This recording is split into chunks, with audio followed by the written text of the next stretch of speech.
And so when it comes to, this is super fascinating, to marriage and money, opposites attract. This is a Wall Street Journal article. Super fascinating when it comes to marriage and money, opposites attract. It has a lot of interesting things, but basically a lot of times we choose our partners, in marriage, spouse, whatever it is, based on some of our values and principles that are similar. We have common, traits, things that we value, whether it's family or, travel, whatever the things are. And so you come together with that person. And however, you'll see a lot of the times opposite attracts, where one of the people in the partnership, the marriage, is really outgoing, extroverted, and the other one's a little bit more introverted, or one of them is very detail oriented, the others are not.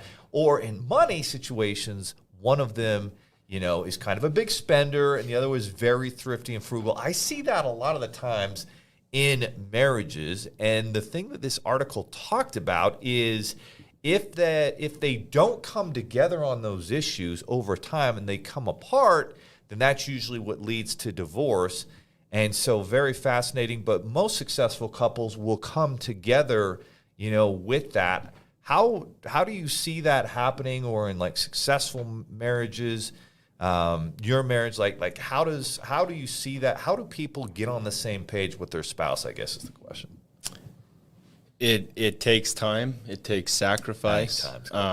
Both of those things. It takes gaining a better understanding and being willing to look at something from someone else's perspective. I can tell you, with me and my wife, to this day, some of our biggest fights, like I, growing up, was a very, very, very clean and organized freak, whereas my wife didn't care if she couldn't even see a speckle of carpet on her floor because clothes were everywhere. And so if you look at our bedroom right now, 10 years ago, to Marie, it would be like, oh my gosh, this is the cleanest my room has ever been. And to me, it would be like, I can't even live in here. My room's so messy.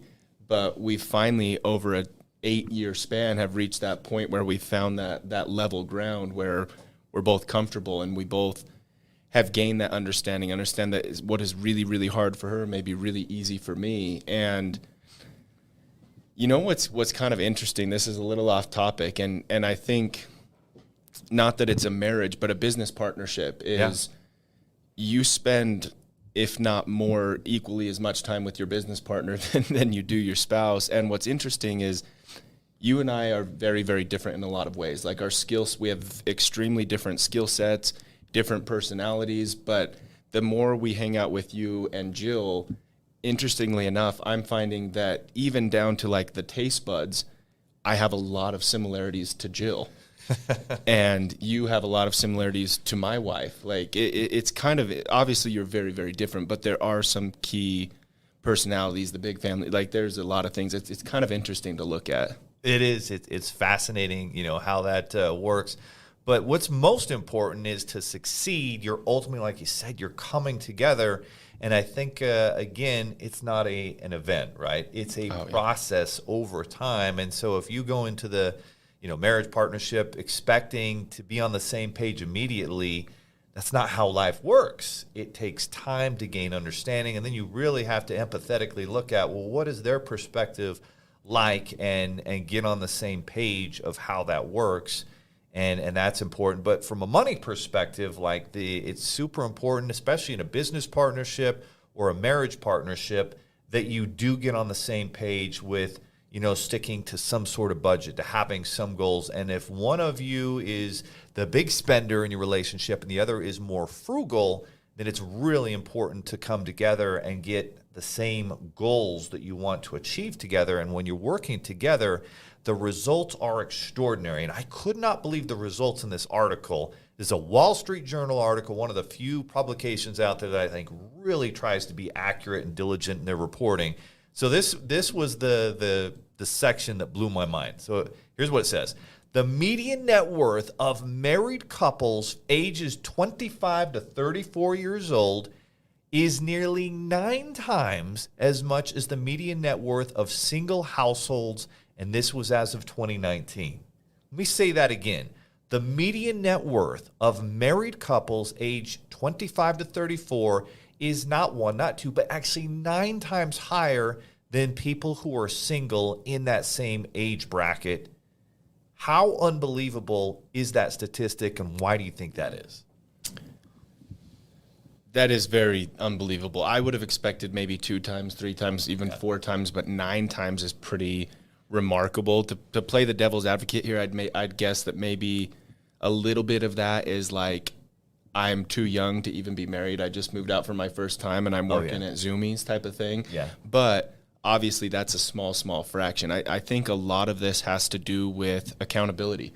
I think my initial thought on that is accountability is everything in this life, and simply the mere fact that there's someone else living in your home that with common goals that's willing to hold you accountable more so than you'll even hold yourself. I think that has the biggest aspect to do with having the drive to make more money, having the drive to invest, having the drive to save, having that extra layer of accountability, I think is a huge impact. That's a fact. That's a value bomb you're dropping there, Ty, because, if you have to be accountable to someone other than yourself, for whatever reason, we end up being way more accountable to our partner oftentimes than we do ourselves. And when you have someone who's counting on you, and now your goals come together, right? And there's more financial responsibility, and there's more focus on future. Maybe sometimes when you're single, it's just you, it's the present, it's live in the moment, it's low, you only have one life to live, or whatever that is.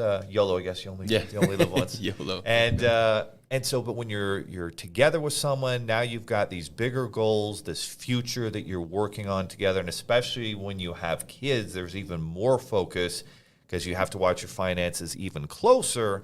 And so fascinating, and probably too, if you're single, maybe you're not buying property, right? And if you aren't buying property, then you're missing out on one of the biggest ways to increase your net worth, and that won't change anytime soon. I think the confidence aspect too, like I just got a text a few days ago, oddly enough, from my nanny's boyfriend, which they live together very, very close, and we were talking, and ultimately it came down to the point where he's like, hey, she never ever would have asked you for this because she was scared and felt like you might get mad and this and that. But because he brought it to my attention, I was willing to sit down and talk with her and go over that. Now, that's not how I see why I bring this up, but what I do see all the times is someone is killing it. Someone is a badass. Someone is due for a raise, but they don't see that themselves. However, because they come home every day telling their husband all this that they're doing at work, the husband says, you know what? It's time you go and ask for a raise. Or the same thing the opposite way. It's time you go ask for that raise. And they're progressing through their career a lot quicker by that extra layer of confidence and that person helping them actually see their value and their worth. Absolutely. There's no question about it. Sometimes just having that extra person who believes in you, right? Who believes in you and what you're doing and gives you that extra confidence absolutely can make the difference at the end of the day and translate into success versus those who don't have that. So I think that's a really good point.